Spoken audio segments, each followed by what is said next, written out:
All right, cool. So today we're gonna get back to chip 8 work. I've been a little bit distracted by some other project that I've been working on, but let's get back to this. So let me open up the project. And last time, just to remind you where we left off was that we finished up implementation of all the instructions except for the draw instruction, which is just DXYN, I guess. And what we were wanting to do is actually start looking into the test ROMs, right? And we actually did look at one last time, specifically this one. So we have this test opcode.80, right, which contains a bunch of these aliases, right? Where I think this alias keyword is just corresponding to the general purpose V8 register loading in. I mean, X0 is essentially V8. I think that's what this means. And then we have stuff like image OK, image false, IM0, etc. Right? I still don't fully know what this is, but I figured I didn't get time to look at this outside, so I figured why not just kind of go through and try to figure out what is actually going on, right? So let's look at stuff. Okay, this was a binary file. I remember that. I think there was another one I was looking at. Let me close this one out.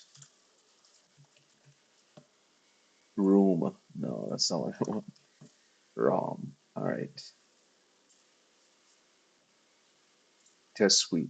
I think this was it. Okay, cool. A collection of ROM images with tests that will aid you in developing your own chip 8, Super 8, whatever. A collection of ROM images, introduction. Find it hard to find reliable sources of what is right behavior and what is not, especially with the subtle differences between the original and HV48 superchip.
Wow, look at that.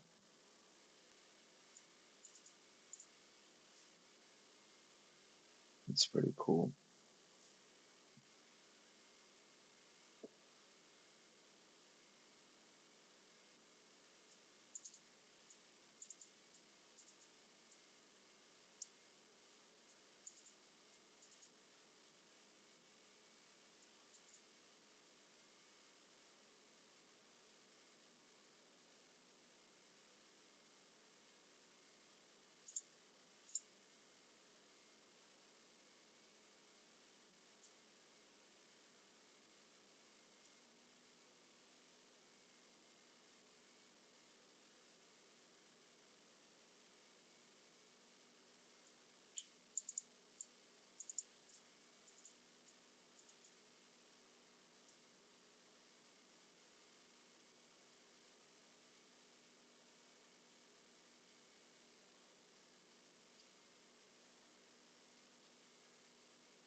So, okay, why was this a binary file? God. Okay, don't save that.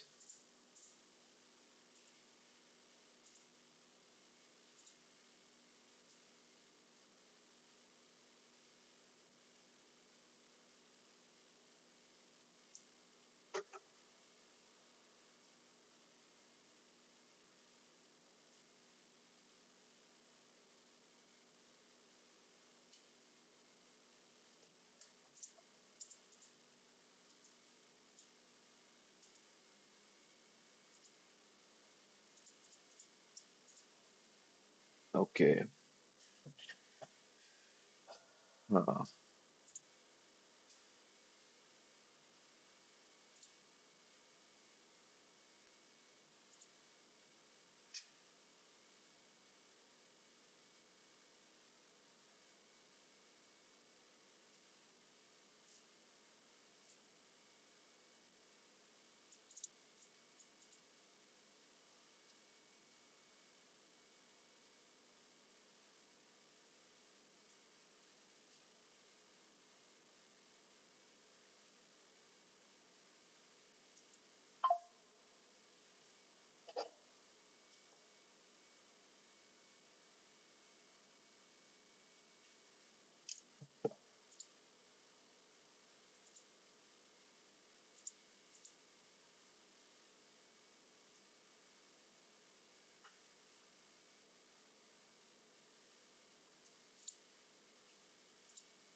hmm.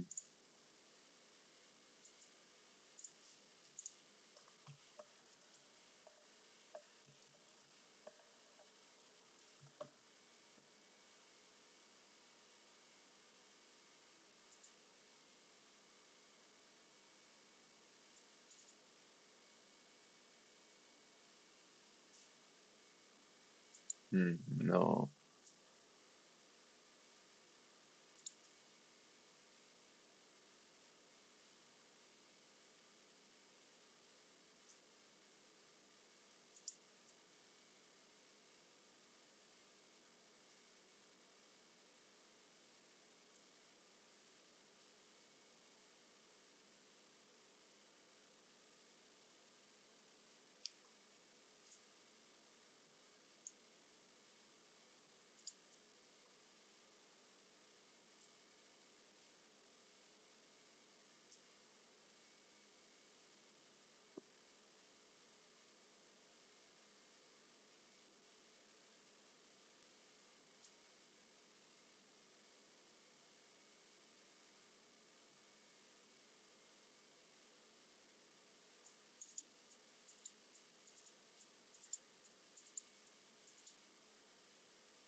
Okay, I think maybe another thing we should do right now is implement the fetch, decode, execute cycle.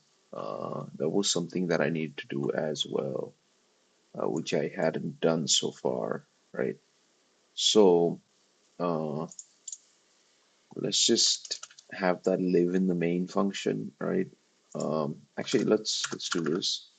Let's make sure that everything is still working. It's probably something good to check, right? I think my make file contains everything I need. Yes. All right. Okay, cool. So if I do chip 8, see what it brings up. There we go. Right. Okay, cool. So it's drawing a 0, and I can just do that. So, what I'm going to do is I'm going to keep this code running. Actually, let me do this.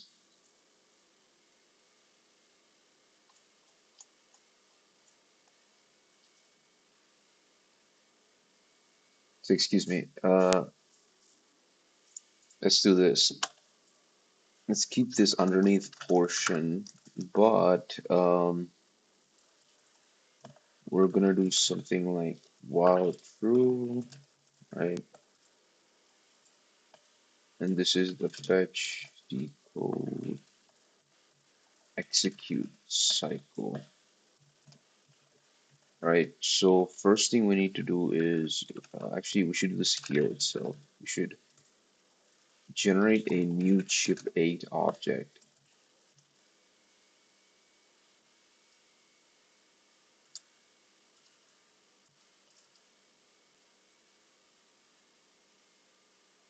And let's keep that thought there. But now we need to think, okay, what are we fetching? We need to fetch the current instruction from memory, right? Let me just put a semicolon. I don't know what it's going to initialize it with. We'll figure that out.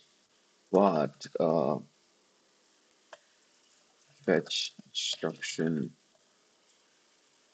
which PC is pointing to. So uh, for that, we would need to do something like this. We would need to do uint, and let me just remind myself, PC is 16-bit. Yep. Uint 16t instruction equals mmap, and actually the instruction itself will be 8 bits, right? I believe so at least. So if you recall, if we go back, uh, excuse me, let me go to our GitHub.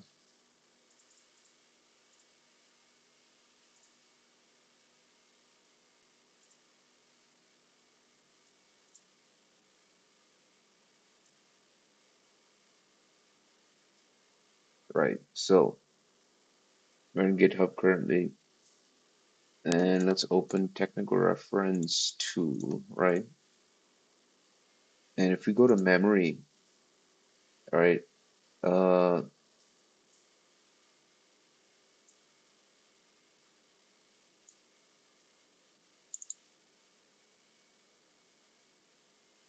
we will notice that, let's look at where the instructions are actually stored.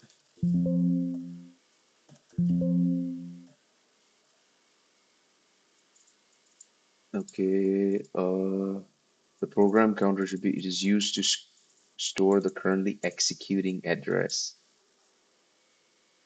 right? The stack pointer can be 8-bit, it is used to, all right. Stack is an area, okay.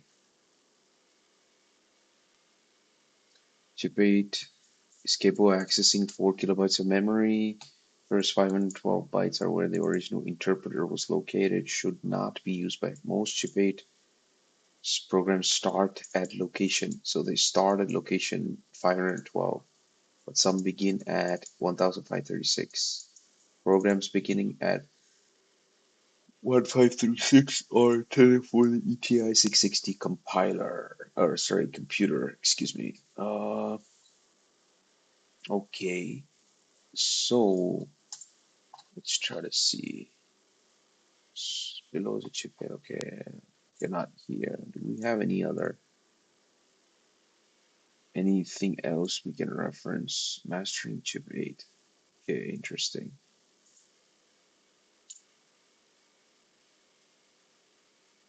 Pseudo assemblers. What is this?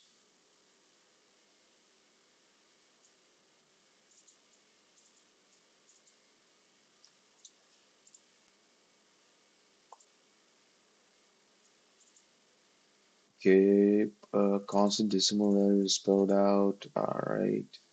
Documented instructions, storage, and memory. Each chiplet instruction is exactly 2 bytes long. Instructions are stored in memory in a big endian fashion.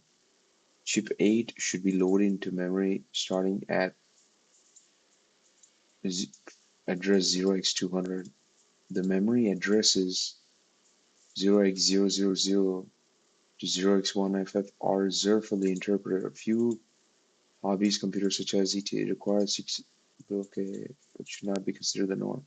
In addition, the final 352 bytes of memory are stored for variables and display refresh. Should not be used in chip 8 programs. On Cosmic VIP systems, this leaves 0x200 069 free to use by programs on VIP. Okay, cool.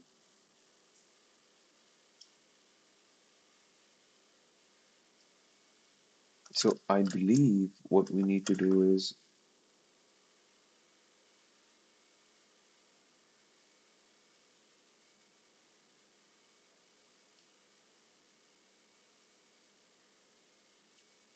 first of all, important thing is big endian, right?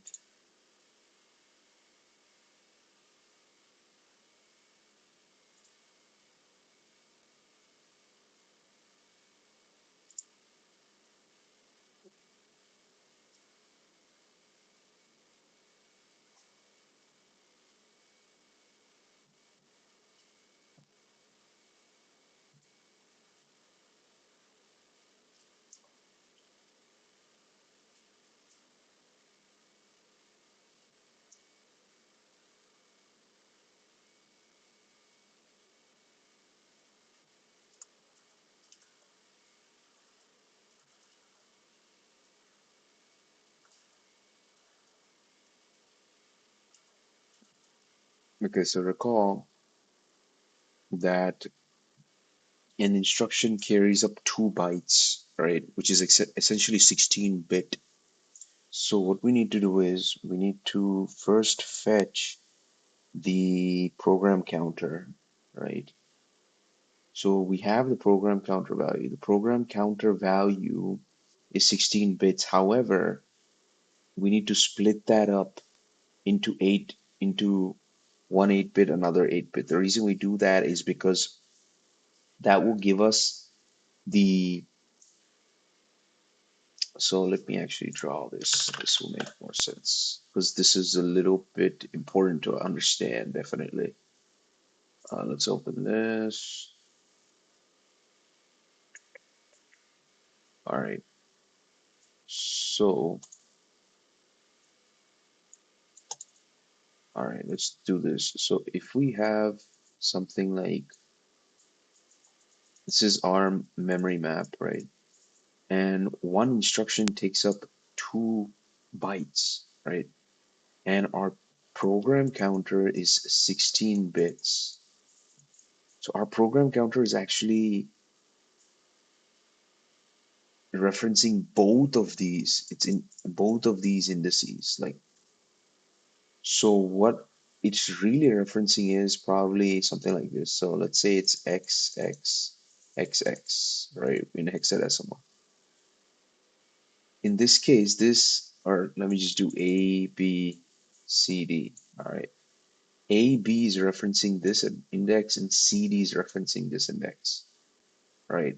So what we want to do is we want to obtain A, B, and C, D, and we want to do PC, we want to get PC of AB, this specific index, and PC of CD, right? And then PC of AB will give us the first half of the opcode, right? Opcode, and then this will give us the second half. And we don't want to actually add these, but rather what we'd want to do is, um,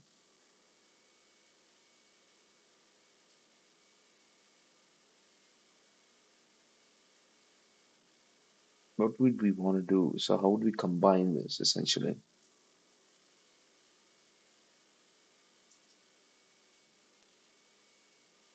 So perhaps what we would do is maybe the following.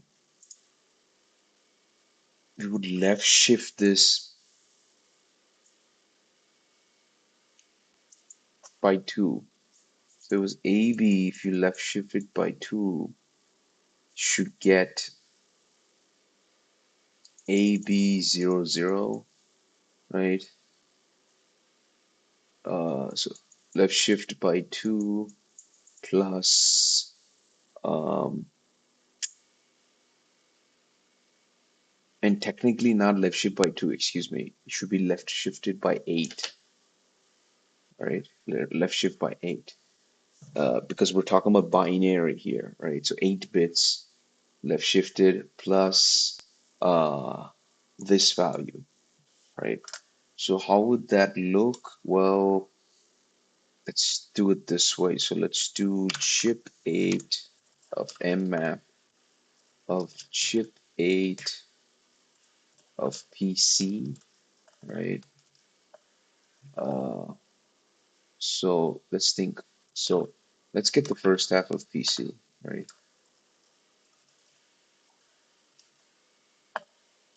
PC height, and that would just be chip 8 of PC, right? And specifically what we want is we want to cancel out 0x FF00, right? So we want only the highest, so basically the highest 8 bits, right? Out of the 16 bits, and then we want to right shift that by 8, right?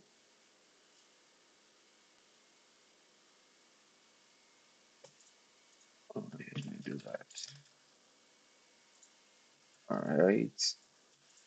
And similarly, we would get PC low, right? Which will, we don't need to actually bit shift. We can just do an AND operation here with FF, right? So now what we're gonna do is we're gonna do PC high. The instruction will actually be PC high. Uh, and remember, we want to left shift this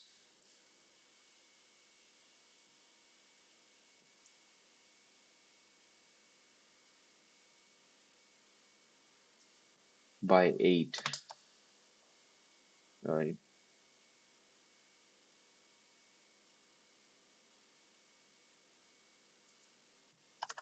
And then we want to add chip 8 of mmap of PC low.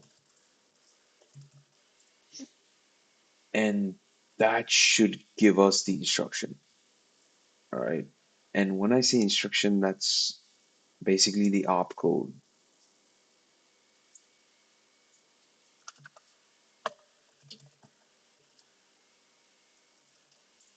Now, let's do this actually. Let's create another function, opcode, or rather opcode to instruction. And given an opcode, UN16T opcode, right? That's all we need. We'll just, this essentially would just be a big ass switch statement, right? That's what we can imagine. So what does this look like? Well, let's implement this. All right. So that would just be switch opcode, right? And let's go back here.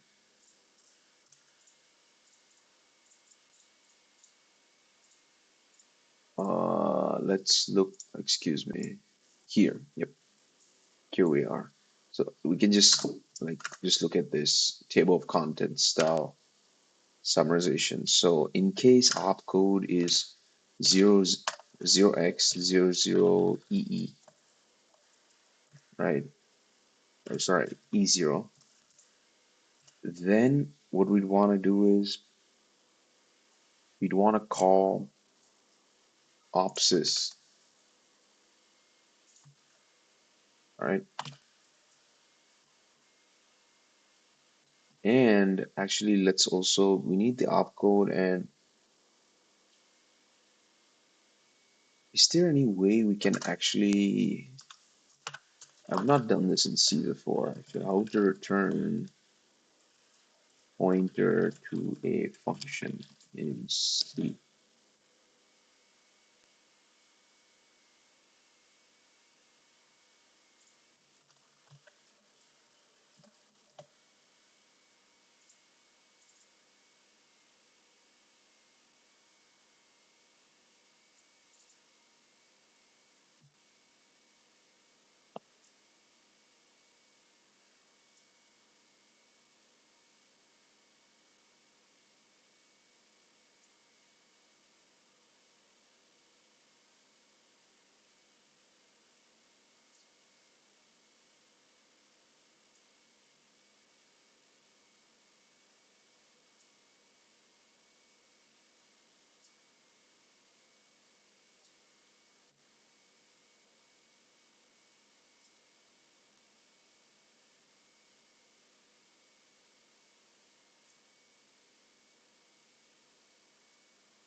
Okay, let's actually do that. So it seems like, I mean, all of these follow the same exact, it's the same exact function type. So let's do that actually. Type def um, return is void, right?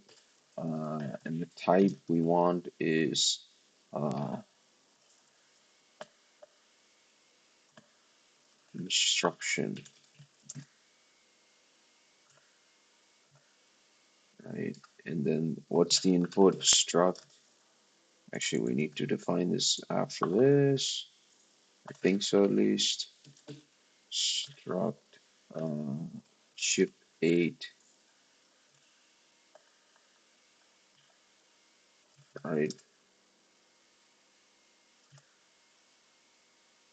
Okay, so if this works correctly, what we can do here is we can return instruction. Declaration is uncompatible. Yep, okay, we need to change the original declaration, right? Okay, that looks cool. That's pretty cool, actually. That's really, really cool. All right. See, that's something I had no idea about C, right? That, but it makes a lot of sense because you can do similar things in higher level languages, which are all based on C. So they're probably all implemented something like this, right? So let's do that. So we would need to return address of opsis. Okay, expected a. Okay, what? I'm confused. Switch case statement. Oh, okay. I think I know one issue. Case. Yeah. Okay, that's probably the issue. And then let's go back to our board. So we have 00EE, right? 0x00EE. In that case, return the address of opret, right? And then another case would be 0NNN.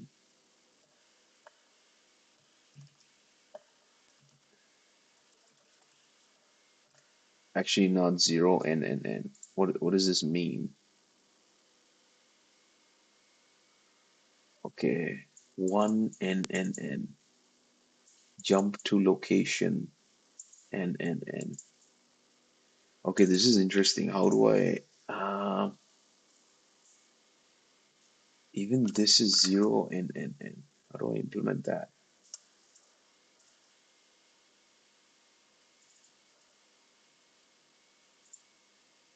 Case zero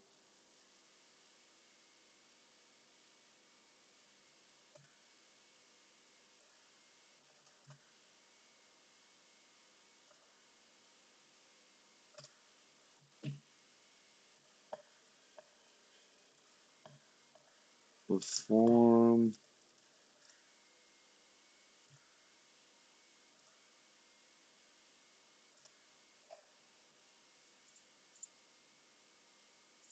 Okay, okay. This might come under a different category. So we could have something like switch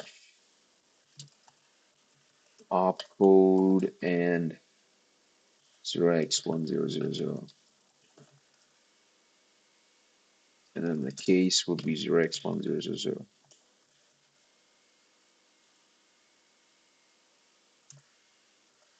All right. Maybe this comes under that case. You don't care about what, but we care about this thing being one, right? In that case, we want to call return at op, what is this called? JP NNN. Yeah, that looks right. Another one would be 0NNN, right? Which is for op sys. So that would be 0x.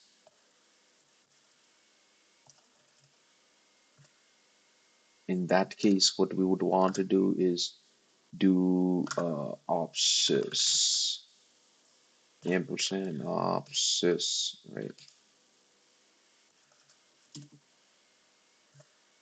Okay, 0E0 is CLS, 0EE is red, that's correct. 1NN, okay, okay, 2NN, it's 200, that's a call. Return ampersand op call, okay, let's just make sure that I'm not lost. Okay, cool, doing the right thing. Cool. So then we have 3xkk. All right. Okay, I lost myself. Okay, 3xkk. Right. In this case, again, this matters, right? Let's just search 3. Okay, yeah, I think that's correct. Yep. In this case, we only care again about 3, right? Yeah, it would have to be this op se skip equal. Okay, which skip equal is it? KK. Yeah, it looks like that. Skip equal KK. I think I've done them in order, so it should be good. All right. So next up, we have 4xkk. All right. Again, we go on to 400. In this case, we do skip, do not skip next instruction. All right. I think it's this one right here. I believe x not equal to kk. Yes, it's exactly the one I was looking for. 5xy0. Again, look, we don't actually, in this case, we do care. All right.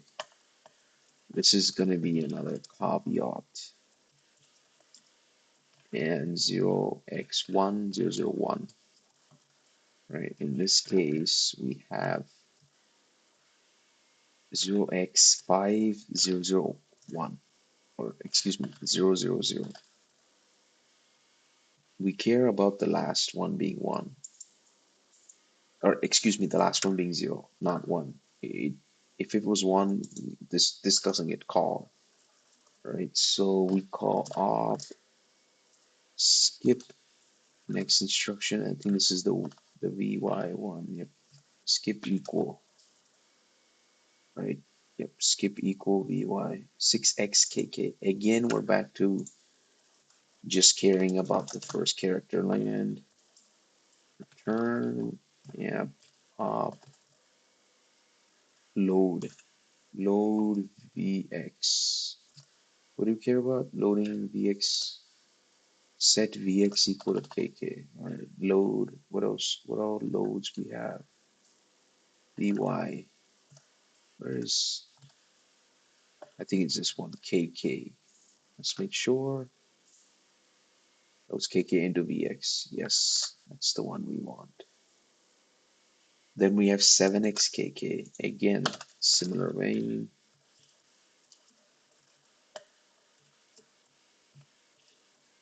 All right, 7xkk is an add. Add VX. Okay, add. Add with carry, add without carry. I believe this is it. VX. Yep, that's the one. All right. Then we have 8xy0. We're back to here.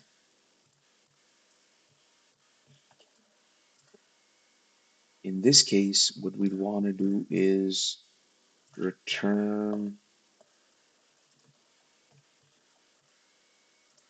load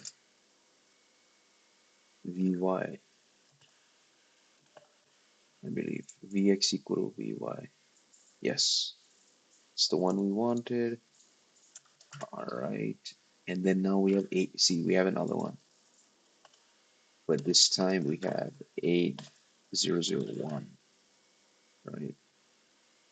In this case, what we'd want is actually, wait. Um,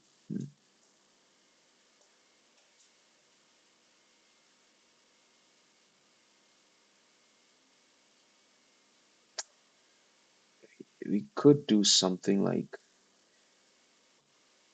hmm,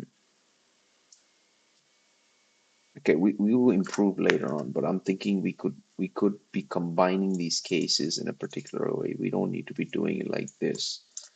But again, let me not like over optimize right now. So 8xy1 is going to be an OR. Return ampersand op OR. I think that's the only OR. And then we have 8002, which will be an AND.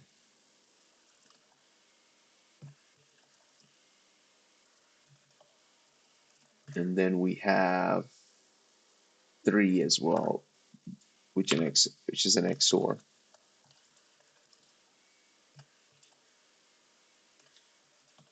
And then we finally have 4 as well, cool, which is an add. And I believe this is a add with carry, right? Then we have 5. Okay, cool.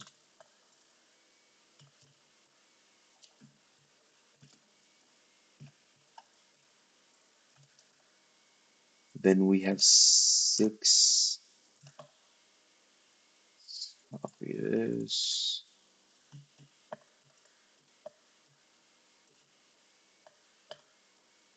6 is SHR.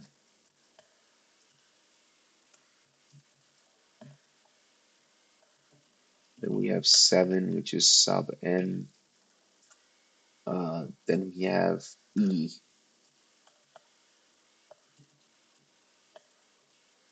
which is SHL. Yep. Then we have 9.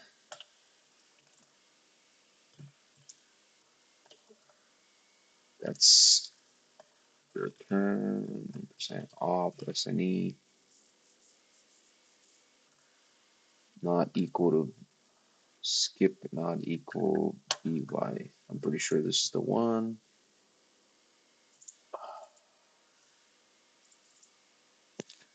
Vx not equal to vy. Yes, that's correct. Okay, and then we have A and N. So this time we only care about the first character, so that's A000. That will be return load index. I believe this is it. So we're setting Vx equal to NNN. Yep, looks correct. Cool.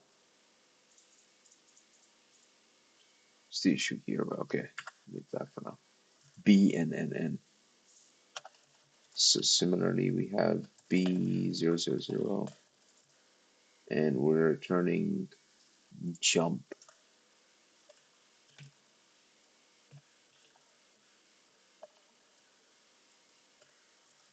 and then V0. Yes. CXKK. Again, we only care about C at first. CXKK.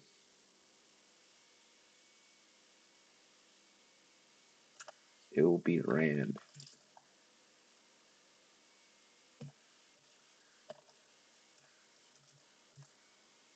Then we have DXYN.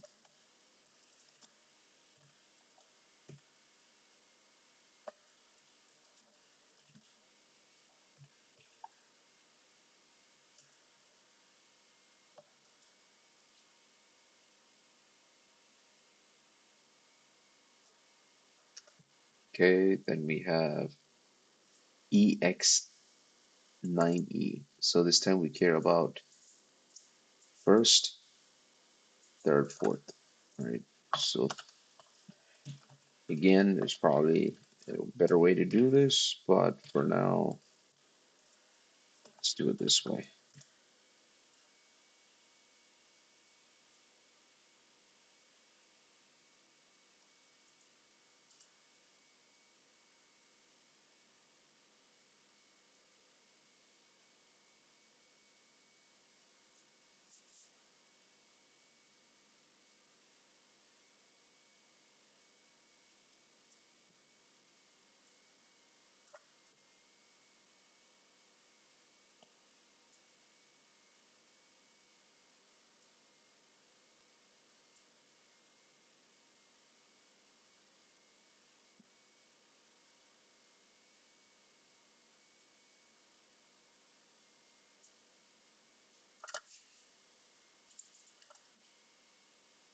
Okay, so um, hmm,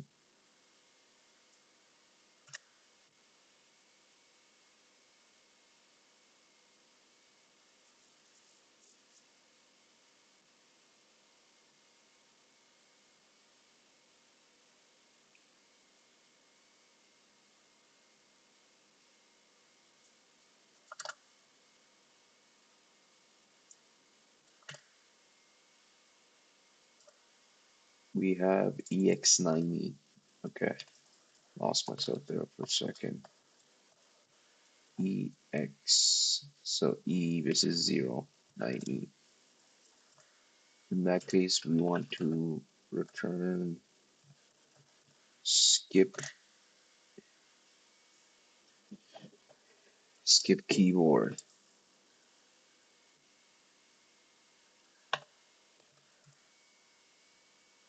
And then similarly, we have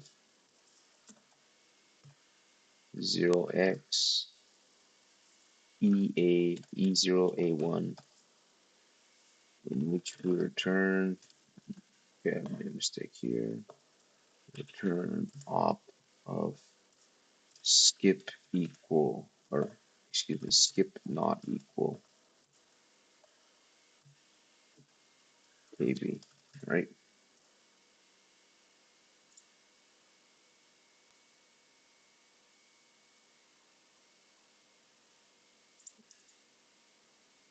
Cool. So we're left with a couple more. This one again cares about the first, third, and fourth. So let's work that one.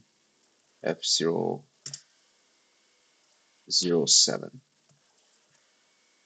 So we need to return load delay timer.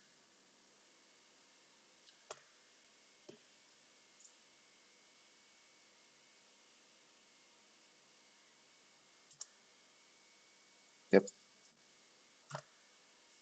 there we go. Then we have load vx. Wait for a creeper, store the value of the key. Okay, cool. And in this case, we have 0xF00A.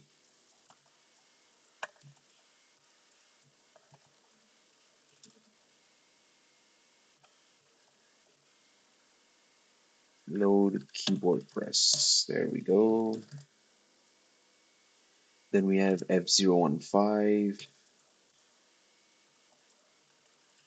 which case we load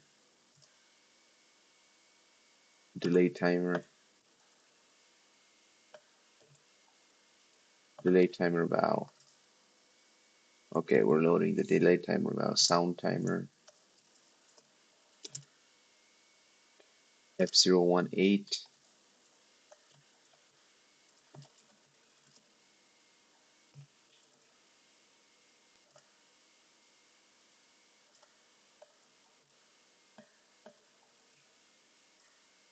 load sound timer val. Yes, actually we're doing that here. Then we have F01E,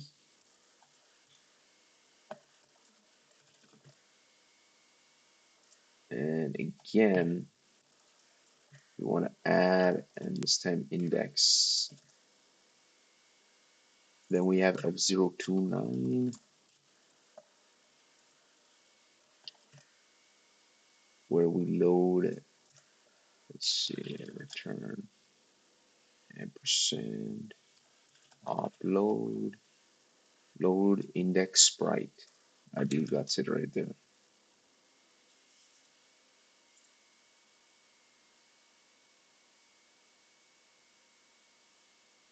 Yes, okay, cool. Then we have another load, which is BCD representation. This is going to be F033.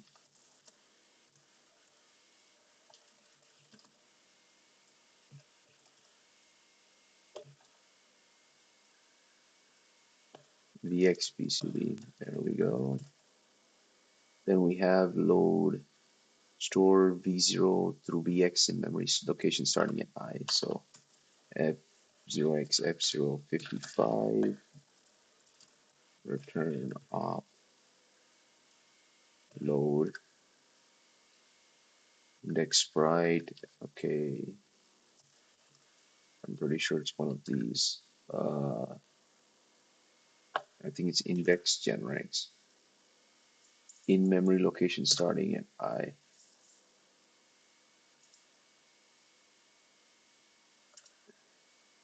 Read registers from memory location. The interpreter reads the values from starting into registers.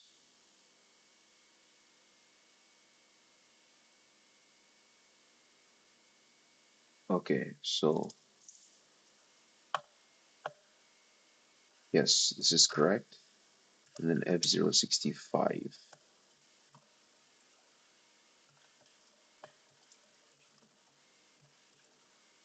load generates index. Okay, I think that's pretty much it, right? So this is essentially opcode to instruction function. Let's commit this actually. What's with the git ignore here? Okay, I can ignore that for now. Instruction, or rather, opcode to instruction mapping function defined.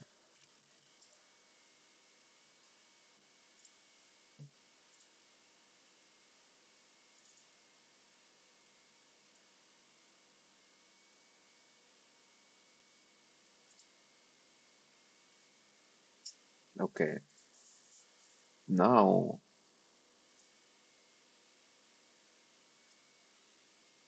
what we'd want to do is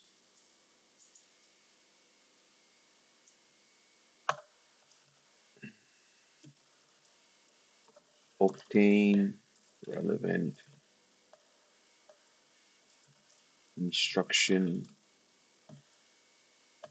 pointer to instruction function to relevant instruction function.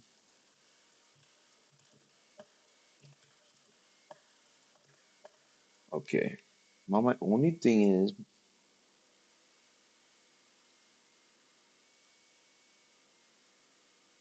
if I'm returning the address of these,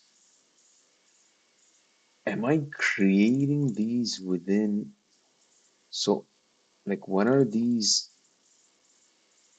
functions? I think these functions are generated during compile time. So, I think we shouldn't run into the problem where sometimes what happens is you need to allocate space in the heap.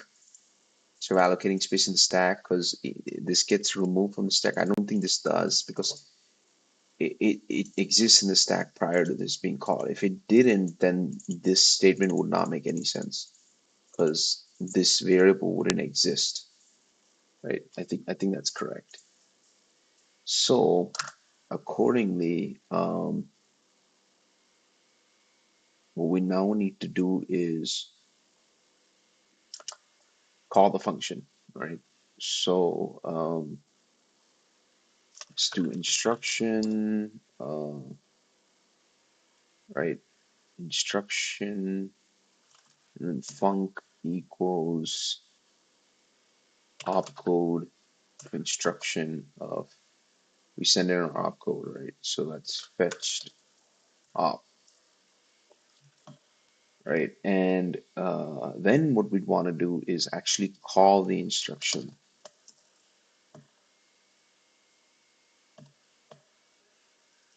This is essentially actually the decoding step.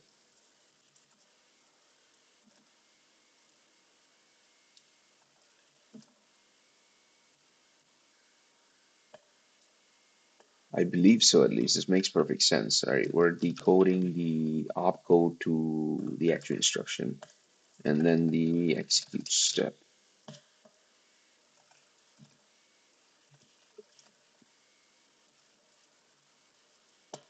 All right. So here we would basically call function of, we would probably do something like this. Function of chip 8. I think this works. Actually, maybe this must be a pointer, but that's a function of chip 8. Let's see how it's done here. So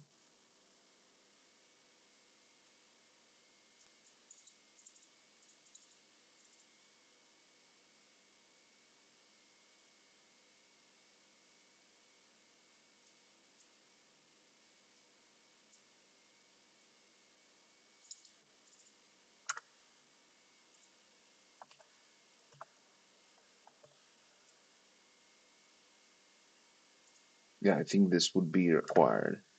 That makes sense. We're dereferencing this actual variable, function variable, because it's a pointer, right? So this would make sense, I think.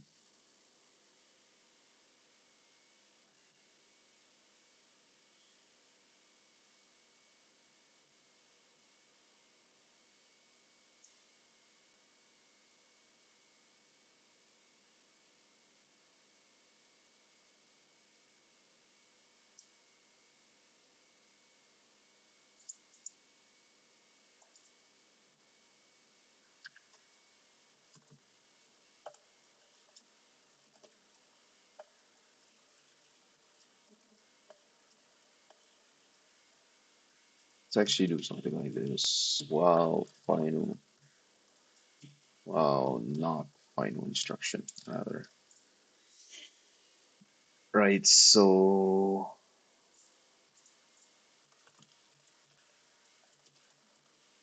cycle. Okay, so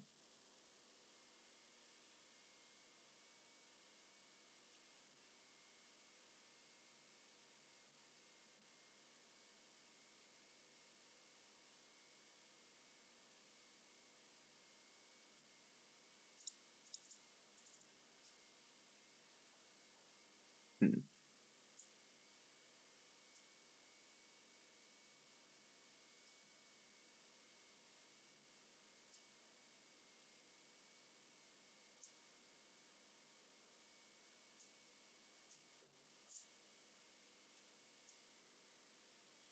now what happens needs to happen is we need to actually load a file in here.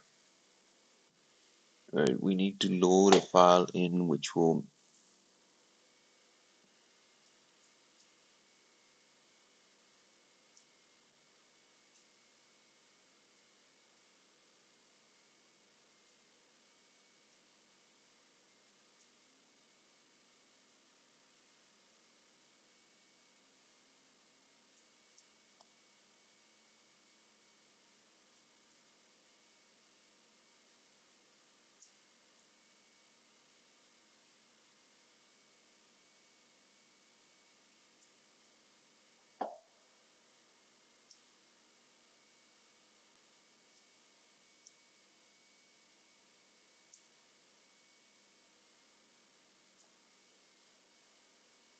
trying to think.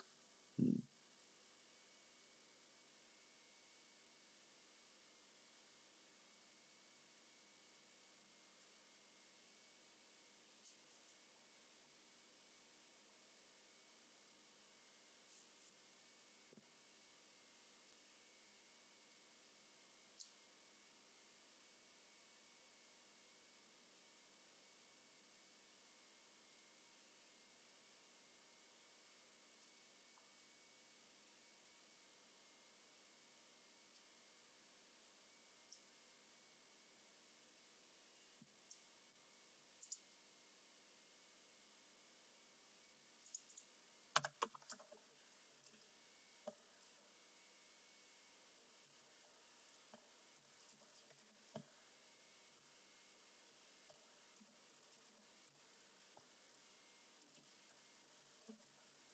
So I think we need to load the .io file here, right?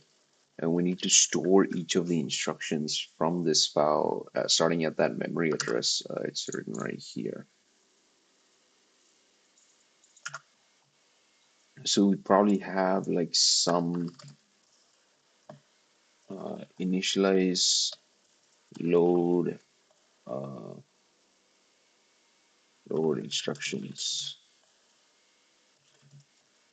file, right? And maybe it will be like a char star pointer to file name, file path rather, something like that,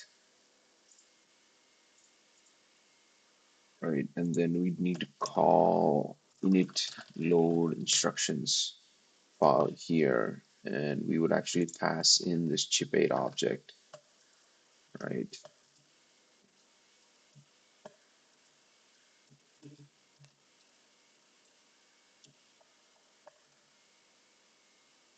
So we can just do this, right? Just declare it here, and then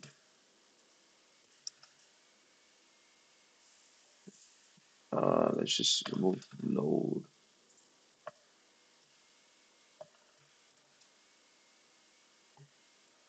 call it load instructions file, right? And then we send in chip8, and then it essentially initializes chip8 with a bunch of data, and then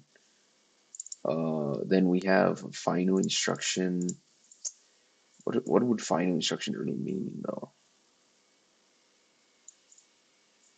Uh,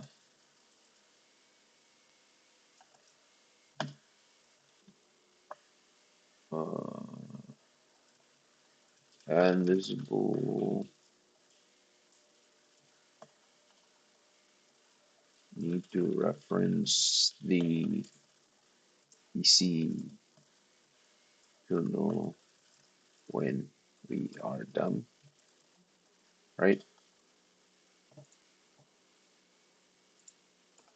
Or maybe we can return it from load instructions. Okay, so let me take a note of some things we have left. Right?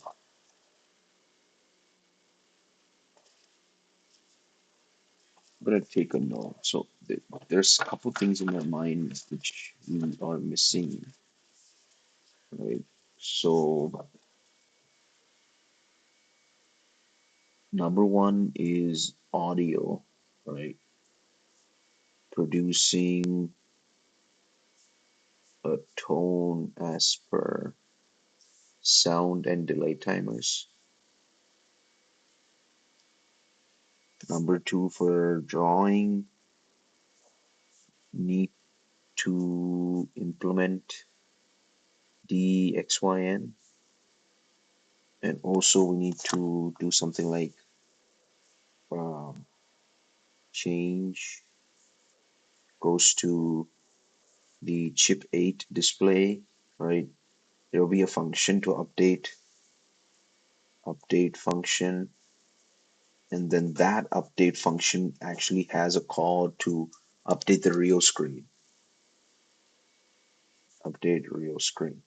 Therefore, we have created a dependency between the display, the real display, and uh, chip the chip 8 display, right? It would be we're not going to directly modify the real screen like we're doing in the draw sprite function, but rather we'd want to modify the chip 8 display, after which we'd actually call perhaps another function or perhaps even in the same function to update the real screen, right?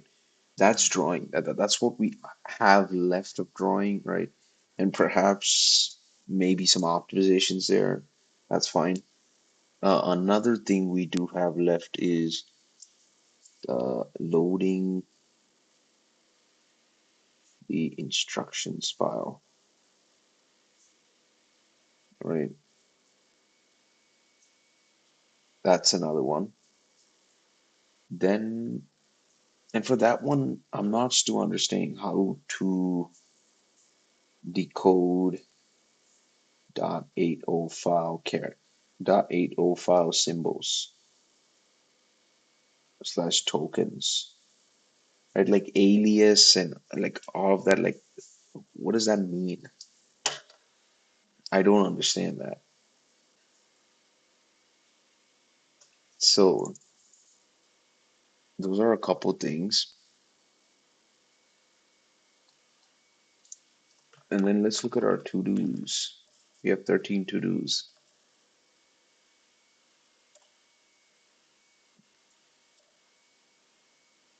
Okay, this is rather small to-do. This is already one I've taken note of.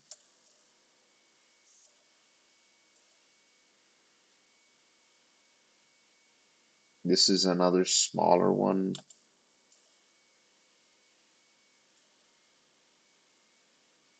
It's another small ones. And then we have small to-dos. Right. Okay. Cool. So I think what I want to do next is work on drawing. Right. I think that makes most sense. Um, because audio is important, but I can always come around to audio. But I want to get drawing done because drawing is one of the most important parts of this, right? The audio is not so important, but the drawing is most definitely important. So, and then after I finish drawing, I want to figure out. So let me prioritize it. This is number one, is figuring out drawing, figuring out how to load the instruction file is number two. and then number three is audio, and then number four is small cues, right? So let's figure out drawing. So I'm gonna work on drawing a little bit today. So we already have this update display function, right, which takes an STO8 window screen surface, sure. And then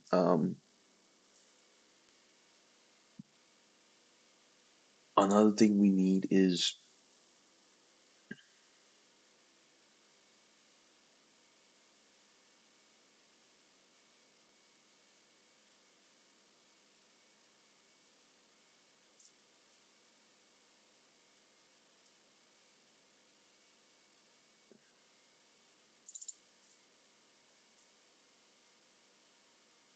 okay, that's update display, and then should have another function, update chip 8 display.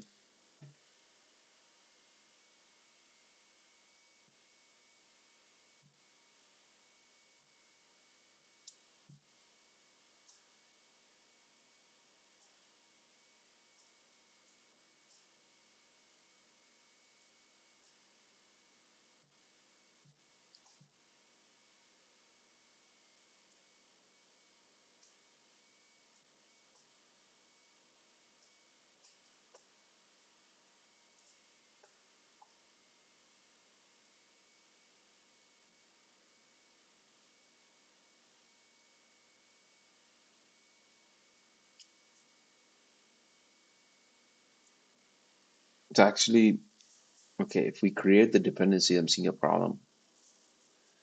The problem is if we have something like this where we update chip 8 display and we're calling, we have these function variables, and let's say we call this within an instruction, then we need to pass these variables within the instruction as well, unless we make this global, right? That's another option, sure. And actually, that's not a bad option, right? That's not a horrible idea. Another option is that we execute the instruction and call this. So the display is actually the chip 8 display is updated, and then we call the uh, this function at the end of this loop, right? Something like update real display or whatever. We can call that function here. However, I don't know if I like that. I don't know actually.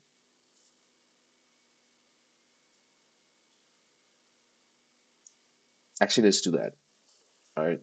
If we find issues with it, sure, we can fix that. So that's what I'm gonna do. Update real display, right? And we're gonna call chip 8. So after every function execution, we'll call update real display, right? And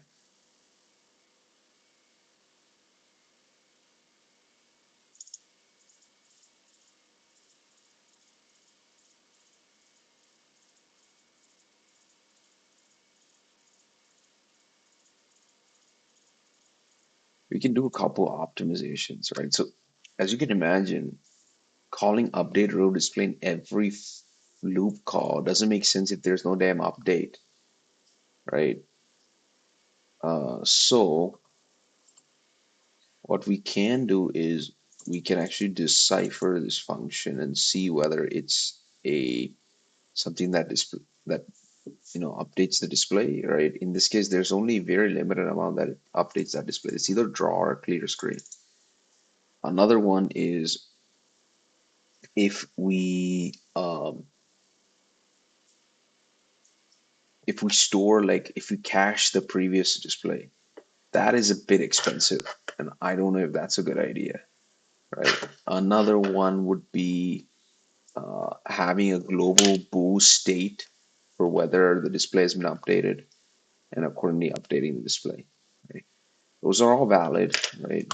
Uh, Optimized, and I'm going to put that here, but now I'm going to go for the most unoptimal, well, not an optimal solution, definitely unoptimal, which is update, calling the update row display function every loop call, right? After every function, doesn't matter which one. Optimized call when required, right? So this can go into the small to-dos, right? Not small, I would say small and optimization to-dos, right? That makes more sense. So um, we will call update row display here. We will send it our chip 8 object.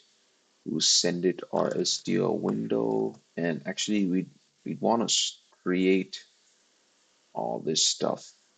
Color the surface. Is that what we want? Keep the window up. Okay. This part can maybe go away. This part we definitely need to initialize.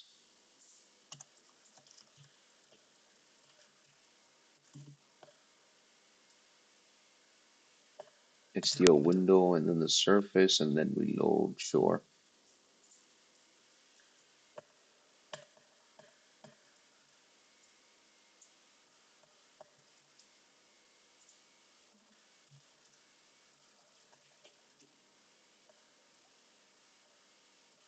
Chip 8 and HDL.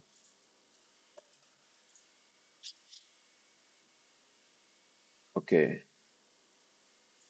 cool. So what happens now is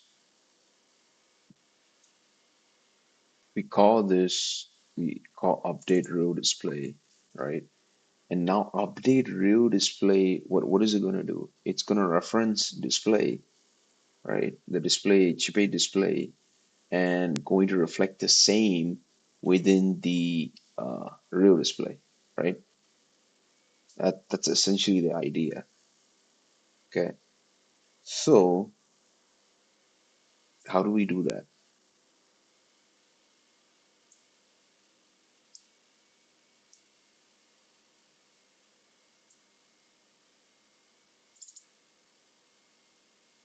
So let's go to draw sprite.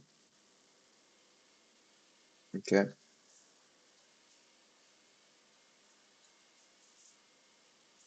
Let's see if I already have an update function in place.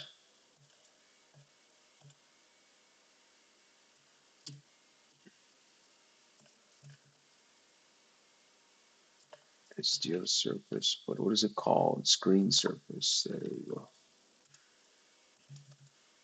Update row display. Sure. So, okay, I'll keep this up for now. Keep the window up. Sure. Okay.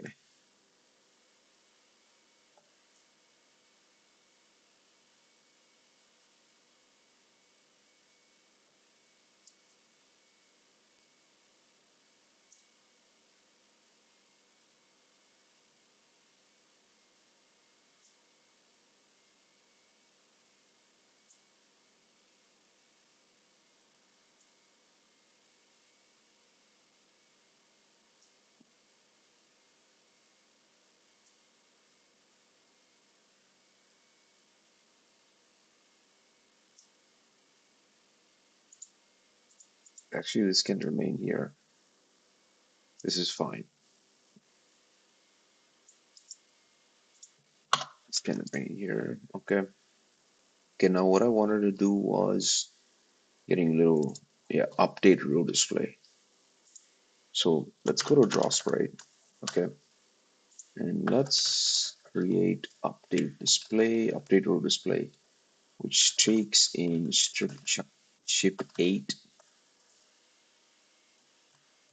chip 8, and then we have our HDL window and so. So now instead of drawing the whole instead of drawing like start X, start Y, sprite bytes, number sprite bytes, all that, what it's gonna do is it's gonna iterate through the entire chip 8 display, right? And And what is it going to do? It's going to go through every single one and then update that with the real screen. Right, so let's actually do that. Let's do, uh, let's go through the actual display. So for size t, right, uh, index equals 0, index plus equal to 1, index plus equal, oh, excuse me, index less than. So in this case, index should be less than uh, viewport width times viewport height, right? And let's see where this is referenced. Yeah, here, right? That's how we create our display array initially. So let's do that.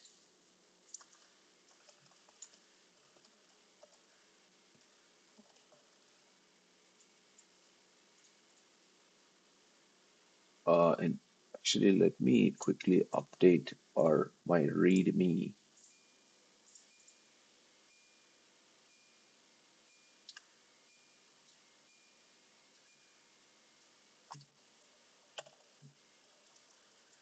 And objectives. Actually, let me just do like a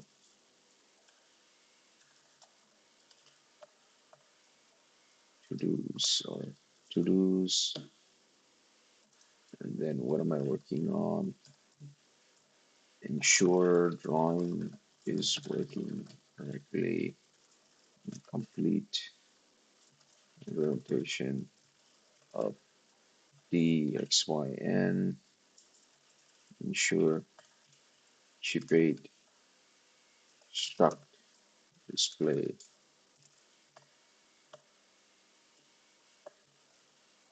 struct cache cache syncs its state with um, actual display, right?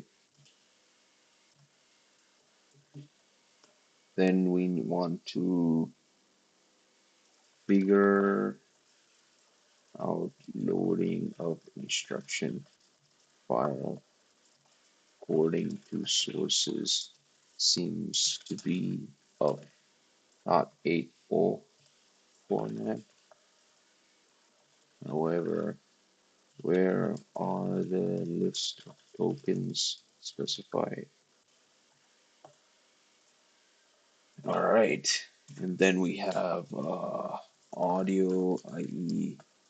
producing tones in accordance with the sound timer and delay timer, right? And then finally we have uh, small to-dos and optimizations mentioned within VS Code, and then within main.c, and then readability improvements.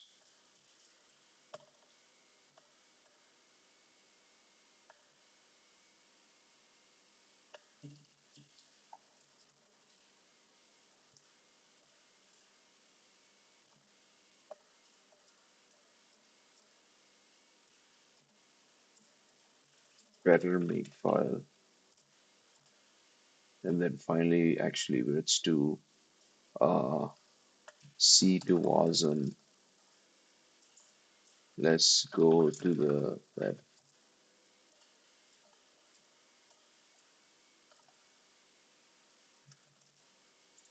All right, let's see how this looks. Okay, figured this would be messed up.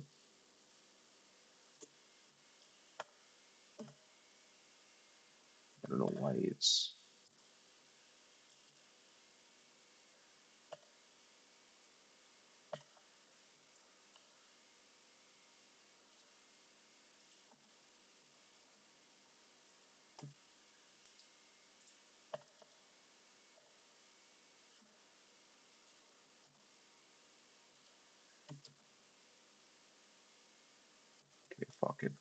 Let's just instead of a to-do list, let's just do this shit for now.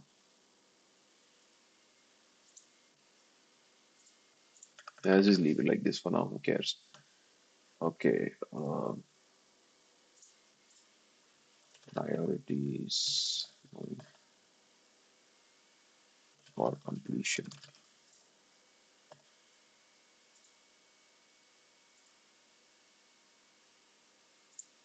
Okay. Okay. After that, okay, let's go back to what's important. So, as I mentioned, we need to iterate through each and every single index, right? So let's think about this.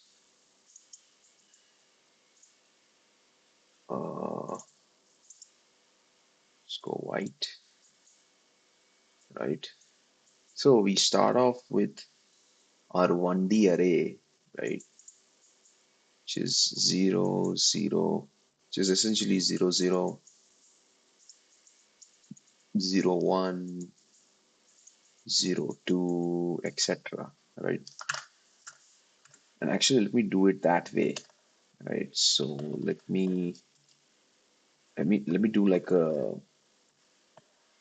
viewport height, viewport height in this. Actually, not viewport height. Excuse me.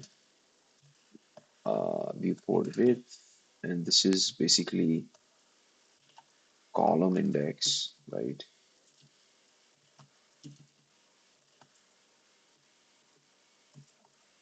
And then another loop where we go through each and every single row index, height, and then row index plus equal to 1. Okay, now uh, 1D, let's just do size t of index, 1D, 2D to 1D array index, and then 2D array max rows, and then we need to give them the row and then the column. Max rows would be viewport height, right? And then the row, and then the column. Row would be row index, and then column index, right? That would give us the actual. So we're not actually storing it like this, right? We're not storing display like this. Rather, we are storing display as a 1D array, right? I'll tell you why this is important that we loop like this, right? And maybe instead of doing a loop like this, we could also just um, compute the 2D index based on the 1D.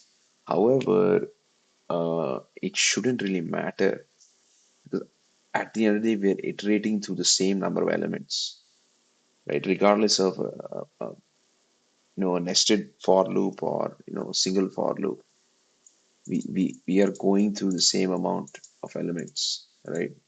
We'll be going through viewport width times viewport height. That's what we are going to do.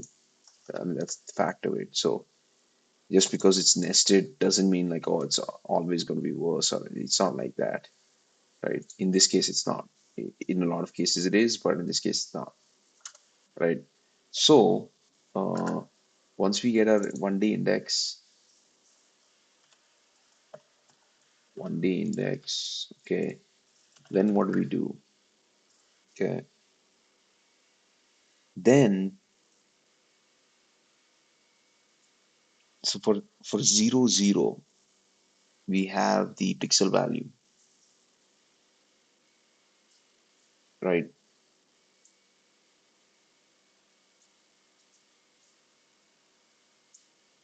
And we need to get a couple things. We need to do this pixel width, pixel height. We need that.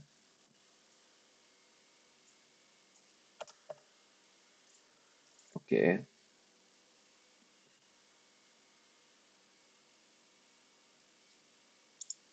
Actually, let me not remove stuff from raw sprite. Let me just copy it because raw sprite will be useful for the XY as well because that's doing sprite based drawing, right? So,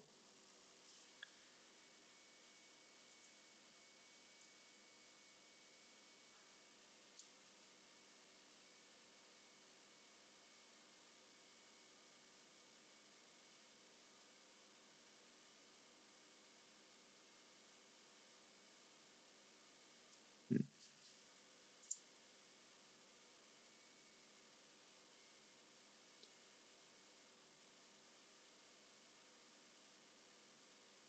okay. So we have this pixel width.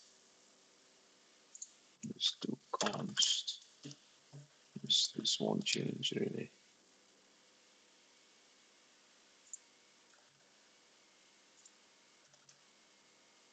Okay. This will also be const.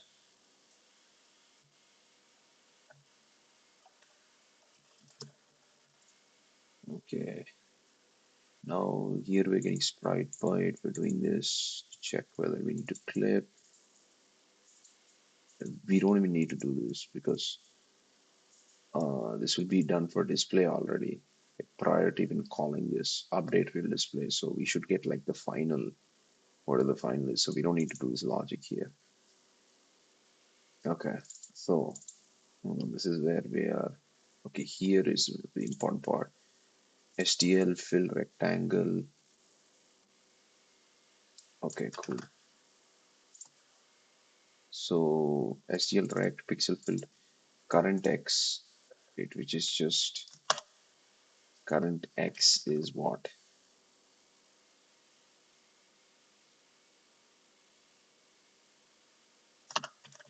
Column index. And here,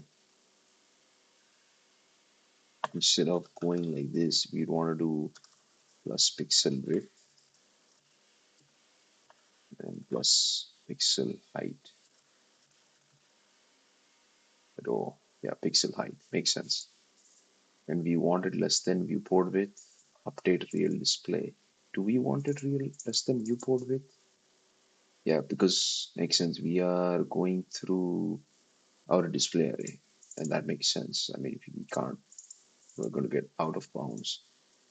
And then dot y, we would want the row index, and um,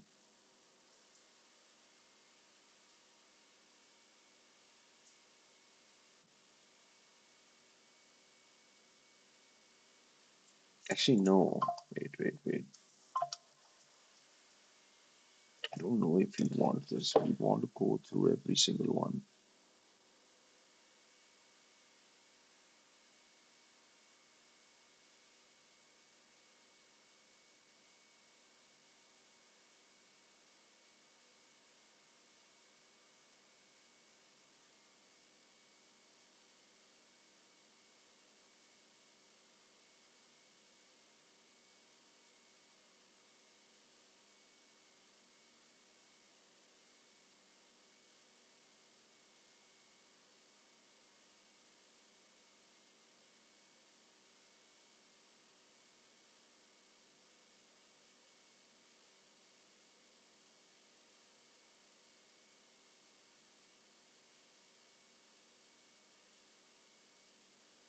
Okay.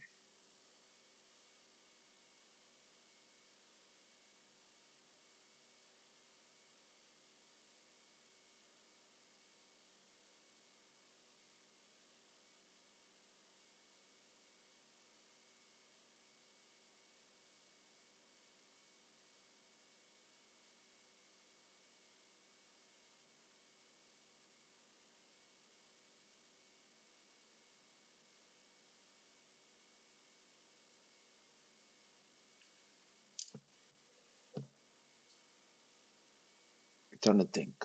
Hmm.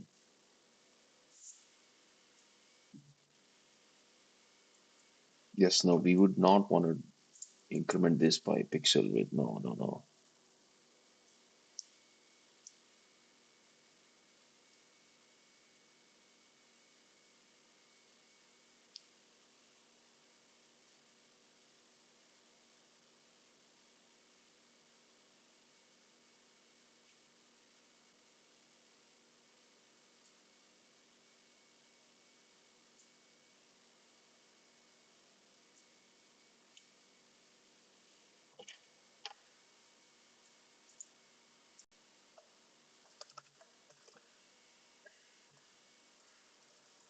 At color val equals chip 8 mmap of not mmap display of 1D index. And then here we would do if color val equal to 0 equal to 0. Yep. Else.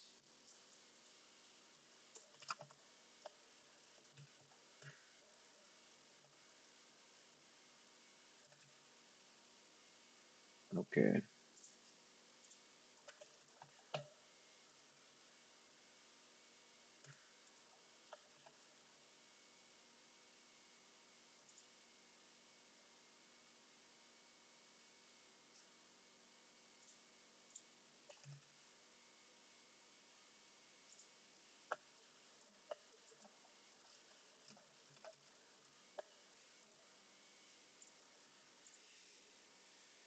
Okay. Hmm.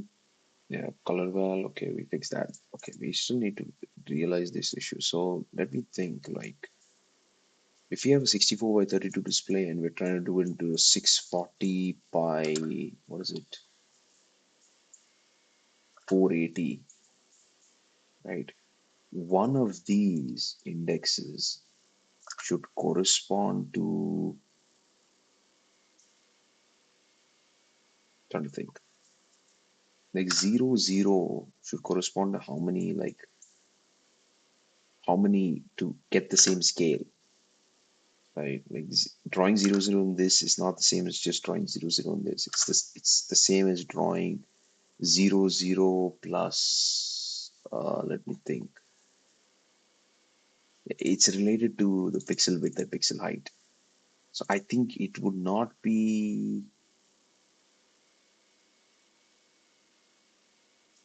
pixel width, pixel height. Hmm. Trying to think. Want to draw x at x equal to column index, y equal to current y. Okay.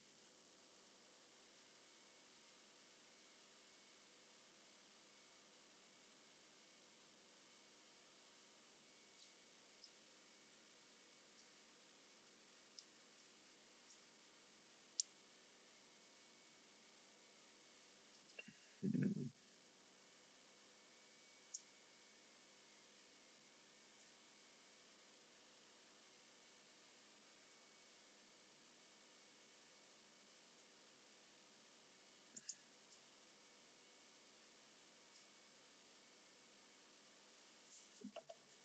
Actually, let's do that. Size t scaled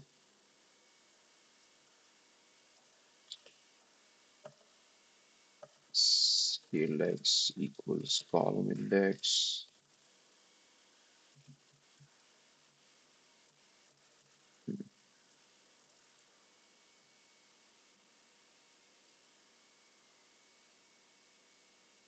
Hmm.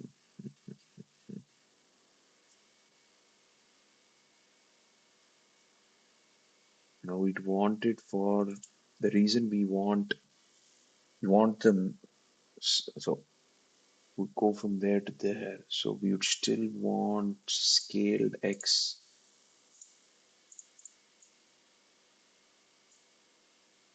Okay, so how are we doing it here? Okay, cool. Start x, start y.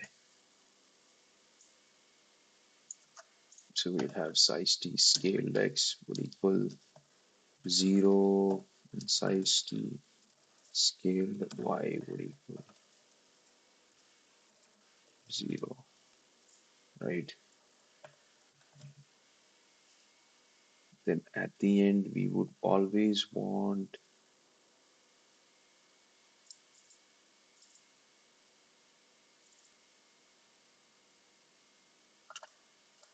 yeah, maybe we would want to do the same here.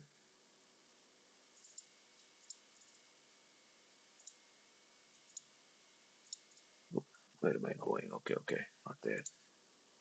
We would want the same y, yes, because we are iterating through rows, right? I mean, excuse me, through rows. Yes, that's correct. We're going like row by row. So what are we incrementing? We're incrementing the. We should not do that. We should be doing it the opposite way. Not that we can't do it this way, but it's just I don't know. It makes more sense in my brain. Uh, report height. No, no, no. Excuse me. Report width. Okay. Now the thing is, what we want to do is we'd want to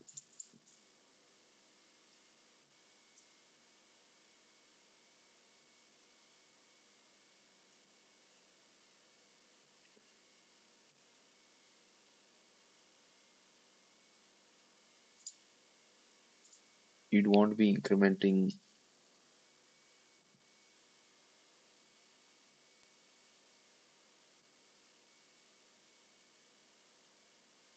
In this case, the y remains the same. X is what is changing. So the y in this case will be row index. Okay. And what we'd want to do is we'd want to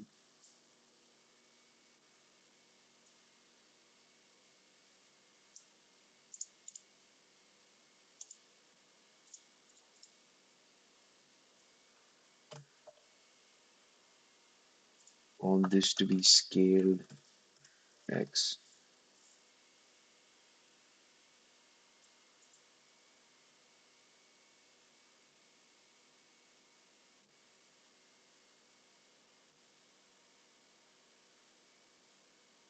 Okay. Well, is this?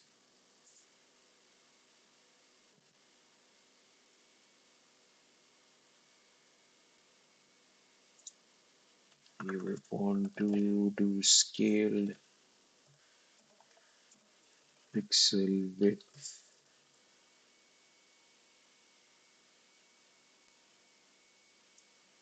Okay, cool.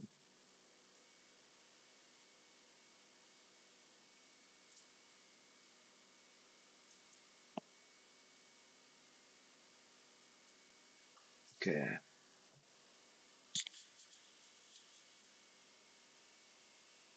Yeah, we'd want to do the same. We would not want to go index actually. We want scaled y. Okay. And you'd want to increase scaled y.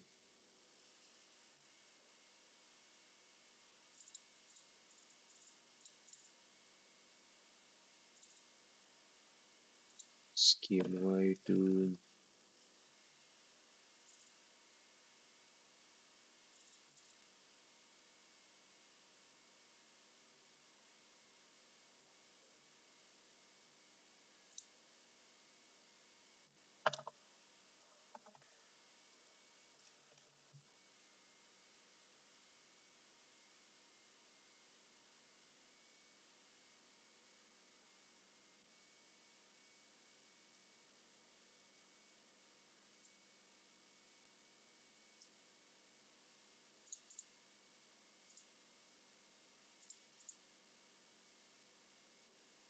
yes, we want increase scale y by pixel height. And I think what we do is to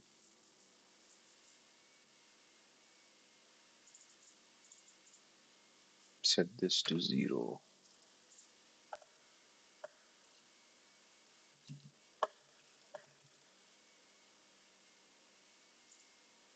Okay, I think this makes sense, but shit.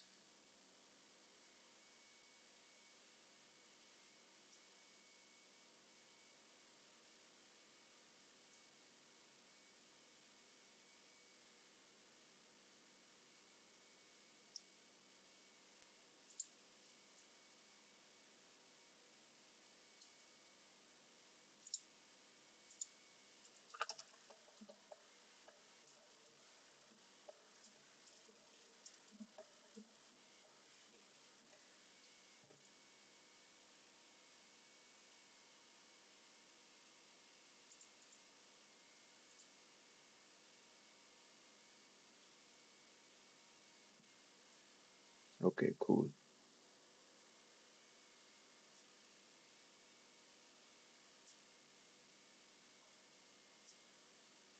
I think this should work. You know, way to test this actually.